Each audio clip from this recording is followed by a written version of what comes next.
So, anal ఫీజర్‌ని neglect చేస్తే ఏమవుతుంది?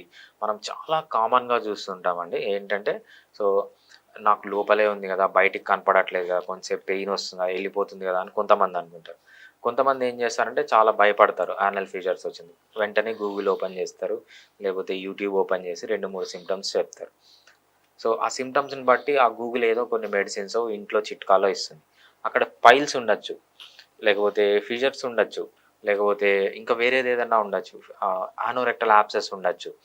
వీళ్ళు దానికి ట్రీట్మెంట్ తీసుకుంటుంటారు. ఇక్కడ ఫిషర్స్ ఉన్న పైల్స్‌కి ట్రీట్మెంట్ తీసుకుంటారు. యానోరెక్టల్ యాబ్సెస్‌కి ట్రీట్మెంట్ తీసుకుంటారు. ఫిషర్స్‌కు ట్రీట్మెంట్ తీసుకోకుండా వేరే ట్రీట్మెంట్‌లన్నీ ట్రై చేసి లాస్ట్‌కి ఇదన్నీ ఎక్కువైపోయిన తర్వాత వస్తారన్నమాట.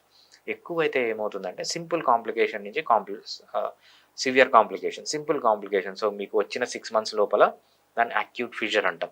అక్యూట్ ఫిషర్‌ని ట్రీట్ చేయడం చాలా ఈజీ. అది కొత్తగా ఉంటుంది. అంత డీప్‌గా ఉండదు.